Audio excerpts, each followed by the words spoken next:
Salut à tous, dans cette vidéo je vais faire un tour des boîtiers Lumix en 2024 pour vous aider à faire votre choix. Je sais, j'ai dit que j'allais plus trop parler de matériel sur ma chaîne, mais je suis quand même attaché à la marque Lumix et surtout vous m'avez pas mal demandé ce que je pensais du nouveau boîtier G9 II, donc c'est aussi l'occasion d'en parler. Je vais commencer par expliquer les différences entre le micro 4/3 et le plein format, ça sera le premier choix à faire pour vous. Et ensuite je vous présenterai les boîtiers que je recommande pour chacune des deux montures en fonction de votre budget. Le tout que vous fassiez de la vidéo ou de la photo, c'est parti! Il faut savoir que chez Lumix, vous avez deux montures. La monture micro 4/3 et la monture plein format, spécifiquement la monture L pour les boîtiers Lumix. Ça implique des montures différentes pour fixer les objectifs, c'est-à-dire que vous ne pourrez pas fixer n'importe quel objectif. C'est un petit peu comme la différence de prise entre le Lightning sur iPhone et l'USB-C sur Samsung. Mais l'autre différence qui est la plus importante, c'est au niveau de la taille du capteur. En monture micro 4/3, on a un capteur qui fait 17,3 par 13 mm, soit une surface de 225 mm². Et en monture plein format, on a un capteur qui fait 36 par 24 mm, soit une surface de 864 mm². Ça veut dire qu'en plein format, on se retrouve avec un capteur qui est quasiment 4 fois plus grand en termes de surface. Ok Jamy, c'est bien beau tous ces chiffres, mais qu'est-ce que ça implique? J'y viens. J'ai compté 6 différences entre le capteur plein format et le capteur micro 4/3. La première, c'est au niveau de la sensibilité en basse lumière. Là, c'est assez simple, plus le capteur est grand, plus il va capter de lumière. Donc forcément, un capteur qui est 4 fois plus grand sera beaucoup plus sensible en basse lumière, c'est-à-dire qu'il va avoir un meilleur rendu et il va moins avoir besoin d'augmenter le signal en rajoutant du bruit numérique. Donc on va récupérer une image qui est beaucoup plus exploitable. À ce niveau-là, le plein format remporte le match face au micro 4/3. Deuxième différence, c'est au niveau de la qualité d'image en général. Là c'est pareil, plus le capteur est grand, plus il va capter de lumière et donc meilleure sera la qualité, même si on n'est pas en basse lumière, on aura un meilleur rendu visuel. C'est pour ça que sur des smartphones avec un tout petit capteur, la qualité n'est vraiment pas à la hauteur. Donc deuxième point pour le plein format face au micro 4/3. Ensuite, troisième différence, c'est en termes de profondeur de champ. Là c'est pareil, plus on a un capteur qui est grand, plus on va avoir un jeu d'angles optiques qui vont être larges. Alors je ne vais pas rentrer dans les détails optiques et je vais sûrement dire des erreurs, mais en gros avec un capteur plein format, on aura une profondeur de champ qui est plus faible qu'avec un capteur micro 4/3. Donc on aura plus de flou d'arrière-plan et de premier plan. Donc si on recherche des rendus très esthétiques, comme par exemple ici sur mon face caméra où je me filme avec du plein format et pour avoir un joli flou d'arrière-plan, le capteur plein format remporte le point également. Alors là vous allez me dire, ok Théo, c'est une victoire écrasante du plein format, je pense que le micro 4/3 peut descendre en Ligue 2, qu'en pensez-vous Jean-Michel?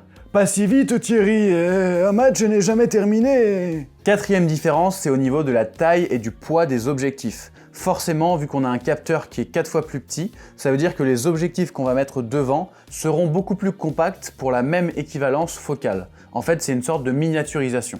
Par exemple, ici à gauche, vous avez un 12-35 micro 4/3 qui est équivalent au 24-70 qui est à droite en plein format. Vous voyez que la différence est énorme en termes d'encombrement. Et forcément, c'est la même chose au niveau du poids. Donc si vous avez envie d'être dans une configuration légère et compacte, par exemple pour partir en voyage ou pour faire de l'animalier, c'est très intéressant de choisir le micro 4/3.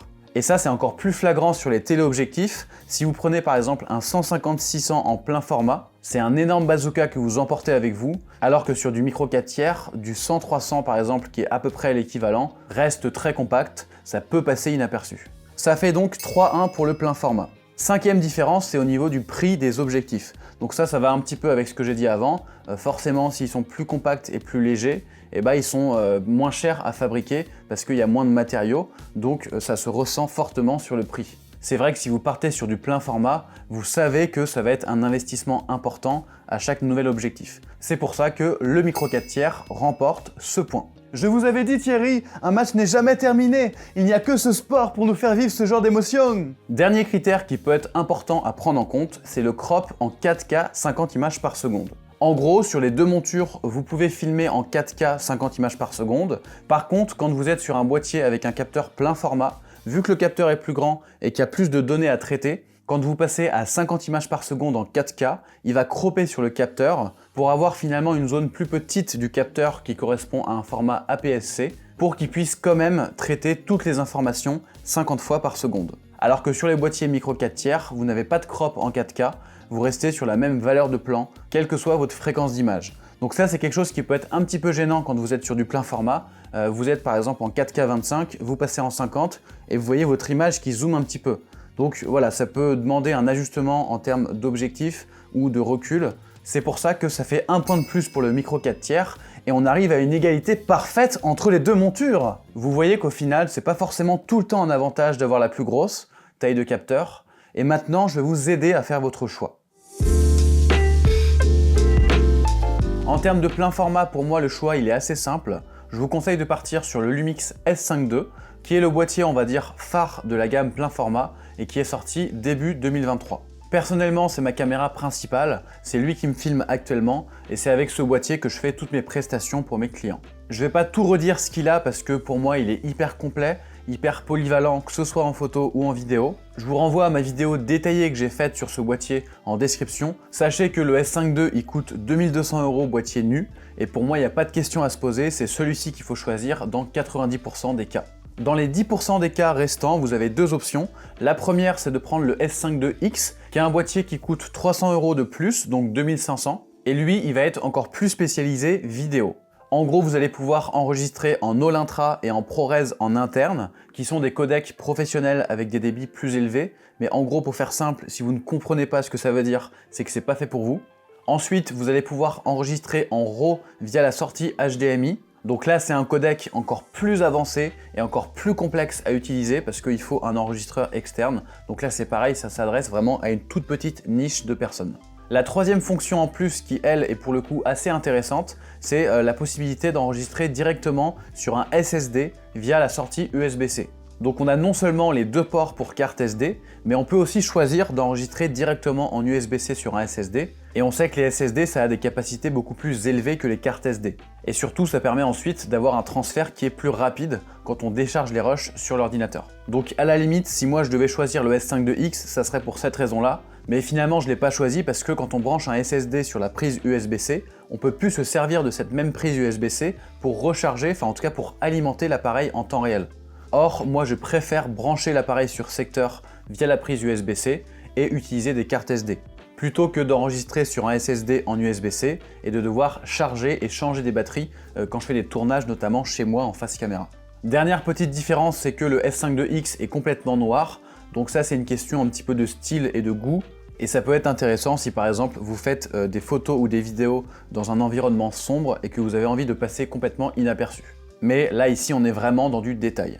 Et la troisième option qui peut être intéressante pour vous, c'est si vous avez un peu moins de budget, vous pouvez partir sur le Lumix S5 première génération qui est sorti en 2020.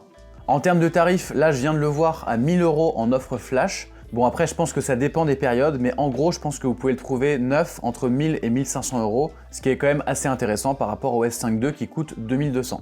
Globalement, c'est le même capteur plein format, donc vous aurez à peu près le même rendu d'image. Il y a juste quelques différences par rapport au S5 II.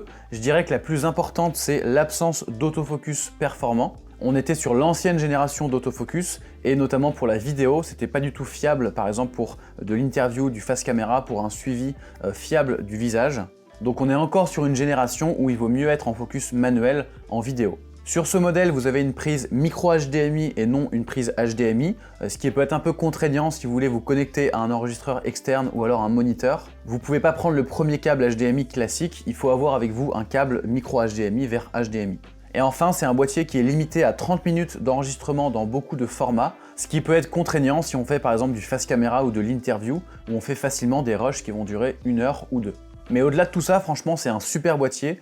Tous les avantages que j'ai cités pour le plein format, que ce soit le meilleur rendu en basse lumière, la meilleure qualité d'image en général et la faible profondeur de champ, vous les aurez avec ce S5.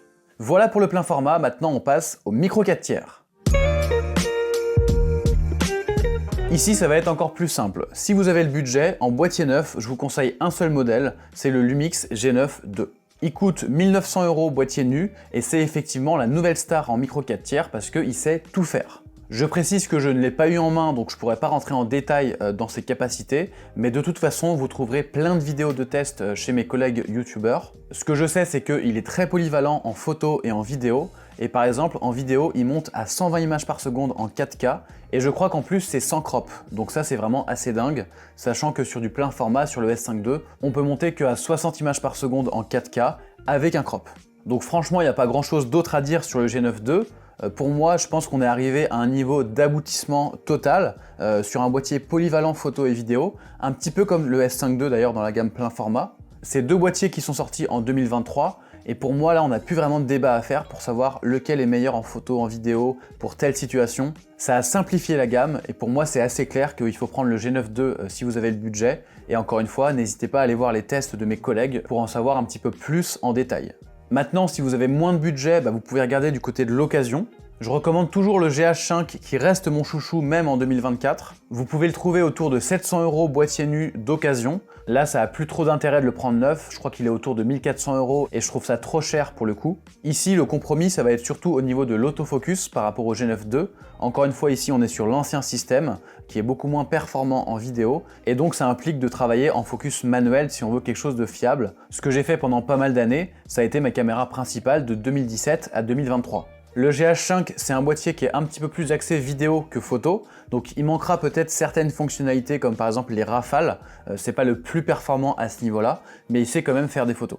Vous avez deux variantes du GH5, notamment le GH5 II, qui est sorti je crois 2 ou 3 ans après, avec certaines améliorations qui sont pas radicales mais qui sont quand même intéressantes, notamment au niveau des menus. Et vous avez aussi le GH5S, qui lui est encore plus axé vidéo parce qu'il a un capteur avec moins de mégapixels mais donc qui est plus sensible en basse lumière. Pour finir, vous avez également le Lumix G9 première génération. Lui, il coûte 900 € aujourd'hui, neuf boîtier nu, donc c'est très intéressant. C'est un boîtier qui est polyvalent photo, vidéo, donc c'est un peu comme le GH5 sauf qu'il a plus de fonctions en termes de photo, notamment au niveau des rafales. Et il aura quelques trucs en moins que le GH5 en vidéo, comme par exemple le 10 bits, la transition de mise au point. Et évidemment, en termes d'autofocus, c'est compliqué, mais ça vous le fait quand même à 2 fois moins cher que le G9 II. Là encore, pour avoir plus d'informations sur le GH5, le GH5 II, le GH5S et le G9, je vous renvoie à mes vidéos dédiées sur le sujet, je vous mets tous les liens en description. Alors maintenant, je vous vois venir, que dire du GH6 dans tout ça ? Et pour moi, il a été tout simplement dépassé en vidéo par le G9 II, notamment grâce aux nouvelles autofocus forcément. Sur le GH6, de toute façon, moi il y avait des choses qui me dérangeaient, comme par exemple le fait d'avoir un slot SD et un slot CF Express. Donc si on n'utilise que un de ces deux supports, on n'a que un emplacement. D'ailleurs, personnellement, je l'avais acheté le GH6 et j'ai fini par le revendre parce qu'au final, il m'apportait rien de nouveau. Alors oui, il peut filmer dans des codecs avancés comme le Apple ProRes, mais pour moi c'est quelque chose de beaucoup trop lourd par rapport à ce que je fais. Je travaille pas dans le cinéma et je vois pas du tout l'intérêt d'utiliser ce genre de codec quand on est vidéaste freelance. Pour moi le GH6 c'est un peu pour ceux qui veulent faire les bodybuilders de la vidéo avec des codecs 10 fois plus puissants que ceux dont ils ont besoin. Donc si vous voulez être les Schwarzenegger de la vidéo, allez-y, prenez le GH6. Mais si vous voulez être le Brad Pitt de la vidéo, musclé comme il faut, mais futé et intelligent, prenez le G9 II. Voilà pour cette photographie de la gamme Lumix en 2024, j'espère vous avoir aidé. En gros, pour faire simple, si vous avez le budget, je vous conseille de partir soit sur le S5 II, soit sur le G9 II. Alors par contre, acheter un nouveau boîtier, c'est bien, mais savoir s'en servir, c'est quand même mieux. C'est pour ça que j'ai créé 2 formations pour vous aider de A à Z sur votre boîtier Lumix. En fait, ce que je fais, c'est que je décortique les menus photo et vidéo avec vous, mais le but, c'est pas de faire comme la notice, c'est-à-dire de parler de tout en détail, mais c'est de vous guider vers les fonctions les plus importantes et surtout de suivre une progression logique. J'ai créé 2 formations. La première s'appelle Expert du GH5. Elle est faite pour vous si vous avez le GH5, le GH5S, le GH5 II ou le G9. Et la deuxième s'appelle Expert du S5 II et elle est faite pour vous si vous avez le S5 II, le S5 IIX, le Lumix S5 première génération ou le G9 II. Alors vous allez me dire, qu'est-ce que fait le G9 II dans une formation pour le S5 II? En fait, c'est pas forcément une question de capteur plein format ou micro 4 tiers, c'est plus une question de génération de boîtier. Le G9 II il vient de sortir la même année que le S5 II, donc les menus sont les mêmes, c'est juste qu'il y a des petites différences, mais en tout cas la présentation du boîtier est la même. Alors que le G9 par exemple est sorti un petit peu après le GH5, mais du coup c'était à peu près la même philosophie de boîtier. Je vous mets le lien de ces formations en description, vous retrouverez le programme complet détaillé. Merci à tous d'avoir suivi cette vidéo, je vous dis à très vite. Salut!